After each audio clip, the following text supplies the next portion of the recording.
le campus, Etc. en bordure, mais pas aligné. les accès.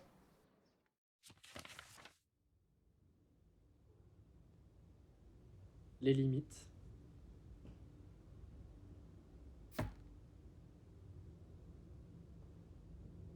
Division, partition, Oui, diagonale et médiatrice. centre, Angle. milieu, Pôle et hiérarchie. des partitions canoniques. C'est l'anatomie de la bête, la structure de la forme.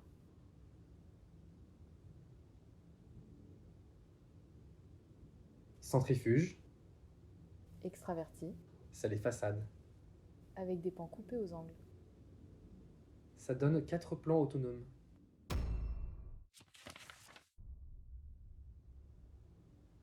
Un anneau périphérique. 4 façades, Rez-de-chaussée plus 4 étages. intervalle entre extérieur et intérieur, Les 4 planchers. portés par des portiques. Des étages de double hauteur. Il y a 4 travées. Des lieux cachés dans les plis de la construction. Avec 4 cabinets de lecture en bois, groupés 2 à 2. La brique porteuse. Lire à la lumière naturelle dans une salle extravertie. Un homme avec un livre va vers la lumière, ainsi commence une bibliothèque.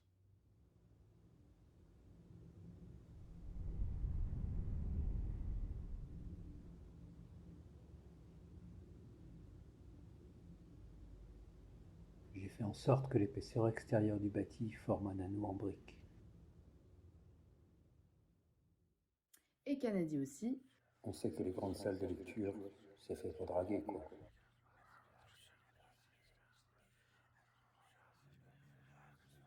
Un anneau, c'est toujours un intervalle entre un extérieur et un intérieur.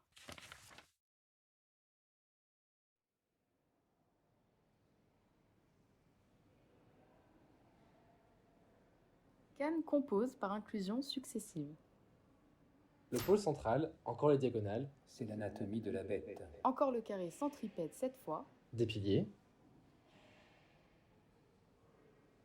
des parois limites, Des poutres.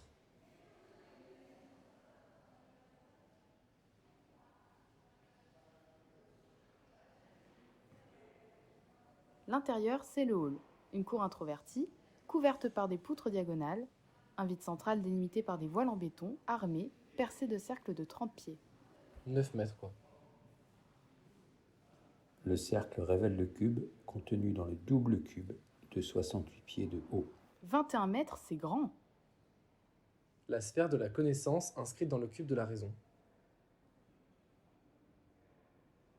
Encore une inclusion. L'architecture parlante des architectes de la Révolution comme inspiration.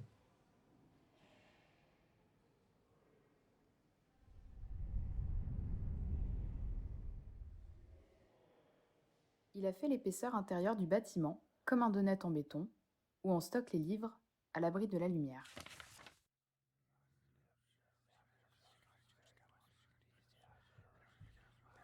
L'anneau de lecture périphérique et le hall central.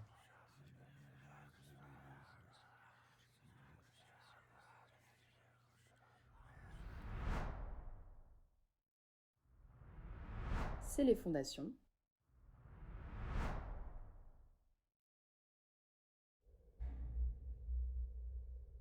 La structure des voiles porteurs.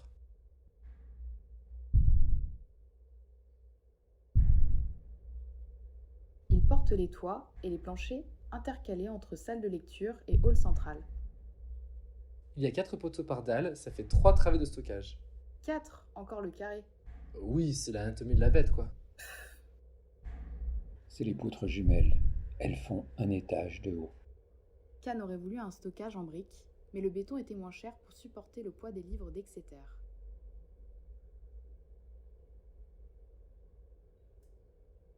C'est la coupe sur l'anneau de stockage. Voilà la descente de charge. 250 000 livres, 250 tonnes. Avec les poutres jumelles qui transfèrent les charges sur les voiles porteurs, puis vers le sous-sol. La mise en scène du poids des livres. C'est un anneau en béton introverti.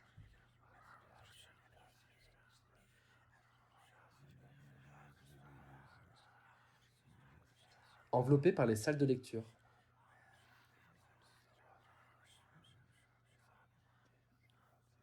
Donc protégé de la lumière par l'anneau en brique extraverti. L'anneau de stockage entoure le hall et profite de la lumière réfléchie par les poutres diagonales. C'est le donut intérieur en béton.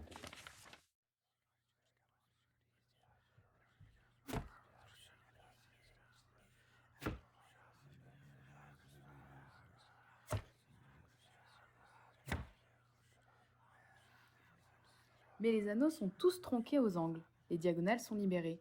Pourquoi ? Les angles du stockage sont libérés pour des tours de service, de plans carrés, contre les voiles porteurs.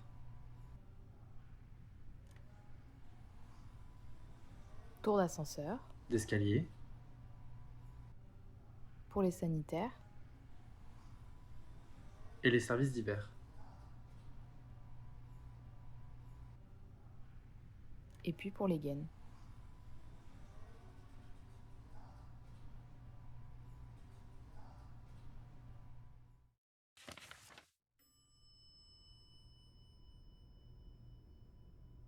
Les tours de service sont dédiés aux circulations verticales, Pour les gens, pour les fluides, surtout l'air conditionné, important pour la conservation des livres.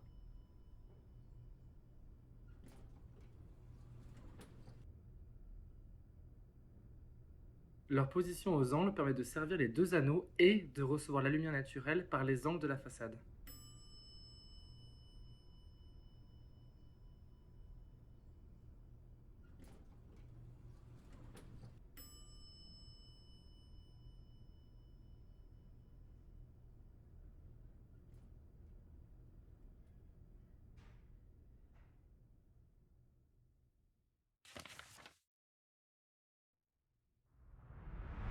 Encore un anneau intercalé Entre lecture et stockage, entre briques et béton,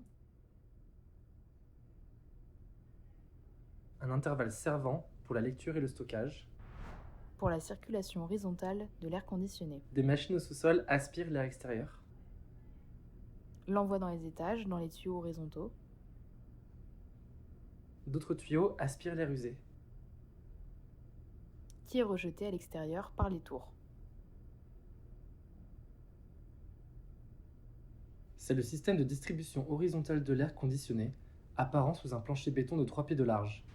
Il entoure les planchers du stockage, Il entoure leur voile porteur. il enveloppe la tour des sanitaires et celle des services, Il est interrompu par la tour des ascenseurs. il contourne les gaines en briques d'évacuation de l'air,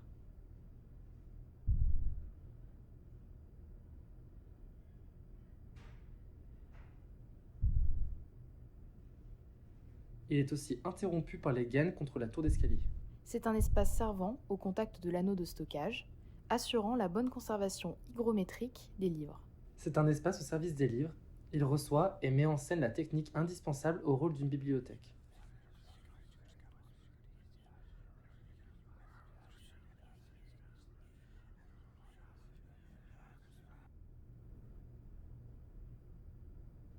Les conduits sont visibles sous ce petit plancher.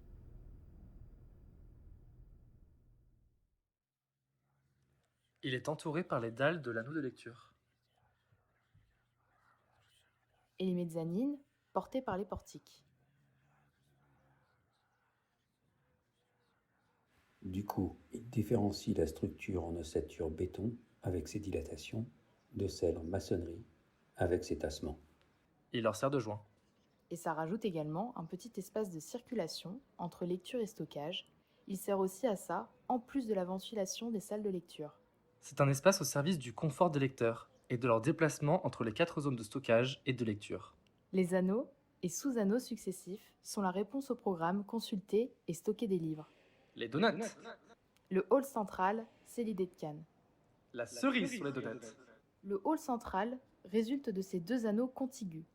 C'est l'entrée, là où les livres sont visibles, tout autour, à travers des ouvertures circulaires. Le bâtiment donne l'impression que vous êtes accueilli par les livres.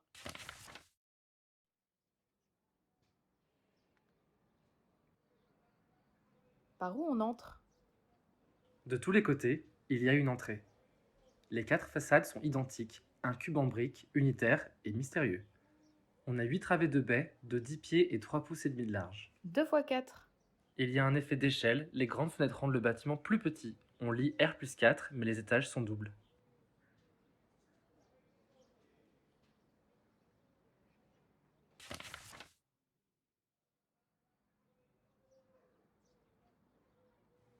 Au rez-de-chaussée, des baies sombres et basses. Les trumeaux épais, c'est la proximité du sol, le poids. Au dernier étage, des percements hauts, lumineux, des trumeaux fins, on voit le ciel à travers, c'est léger.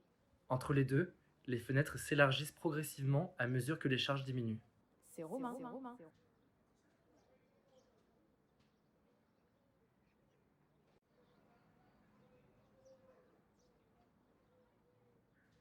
Les baies sont réglées sur des plates bandes en briques. Qu'est-ce que tu veux, la brique? Et la brique te dit, J'aimerais bien un arc. les trumeaux s'affinent d'une brique par étage. Le calpinage se répète, tous les 8 lits de briques, 7 lits en paneresse, 1 lit en boutisse. C'est l'appareillage américain. C'est plus massif avec les rangs de boutisses.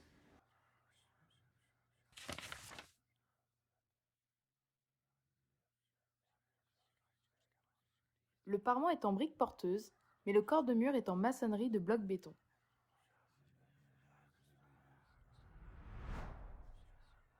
Les plates bandes ne se chargent que de la brique en tableau des baies, côté extérieur. Comme ça, les linteaux en béton reprennent les planchers côté intérieur.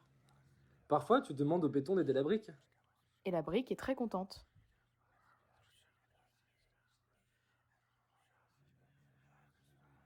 Il y a aussi un isolant posé sur rail côté intérieur entre parpaing et briques.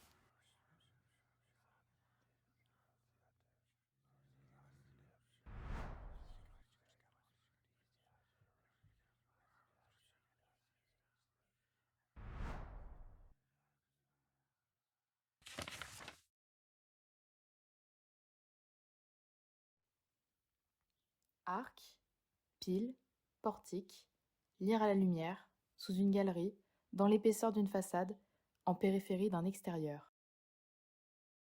Lire dans un cloître. C'est l'inspiration du dessin de Santa Maria della Pace de Donato Bramante. Mais le cloître, c'est l'extérieur du campus. Il retourne sa référence, le lieu du lecteur devient extraverti, centrifuge à l'opposé de l'idée du cloître et de son jardin au centre de l'édifice. C'est un paradoxe, une figure de style, un procédé rhétorique. Les cabinets seront en bois, suffisamment hauts pour donner de l'intimité. Ils devront être organisés en alcôve autour des rayonnages, près des fenêtres pour l'agrément de la lumière naturelle, avec une vue agréable. Et ils devront comporter des casiers pour le rangement. Les cabinets de lecture sont inclus dans une fenêtre dispensant lumière et vue, tout en préservant l'intimité, conformément au programme. Les menuiseries rétablissent l'échelle des étages doubles et la différenciation entre le sombre rez-de-chaussée massif et la légèreté du dernier étage se découpant dans le ciel. Oui, mais ça ne dit toujours pas par où on entre.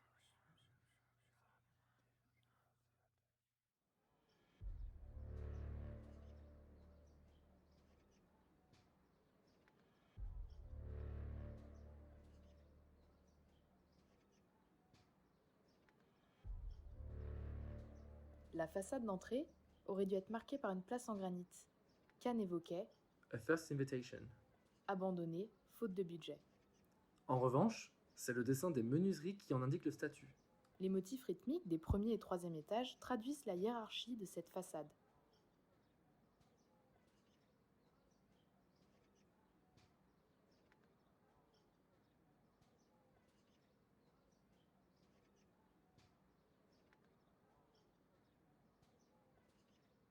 La symétrie bilatérale rappelle la figure classique d'une entrée, même si la séquence d'accès, issue de l'implantation dans le campus, se veut tangentielle. C'est comme dans quelques fameux bâtiments iconiques du XXe siècle, allant du Unity Temple de Frank Lloyd Wright en 1906, Aussi à la Neue National Gallery de Mies van der Rohe en 1968, en passant par le pavillon allemand de Barcelone de Mies van der Rohe et Lili Reich, datant de 1929. Il s'agit d'un bâtiment compact, unitaire, centré, de forte épaisseur, nécessitant des apports de lumière en partie centrale, constitués d'une suite d'anneaux concentriques dans un même contour, différenciés par leur orientation par rapport à l'intérieur, leur éclairage et la nature des ouvrages. Jacques Frédet.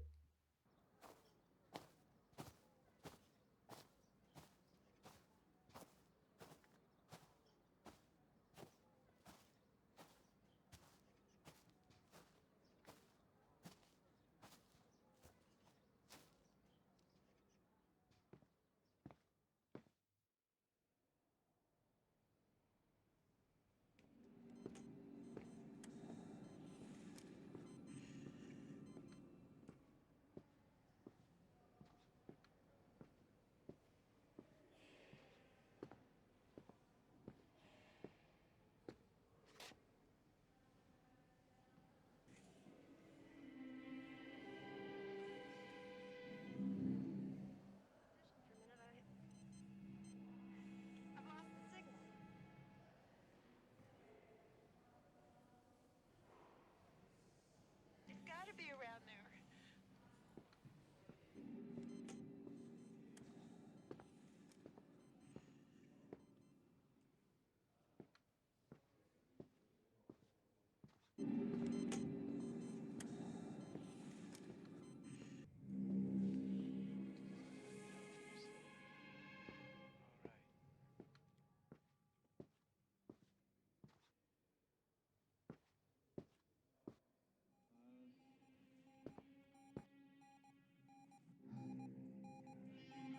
Move! Get out of there! Don't you move! Dad! Move, Dad! Get out!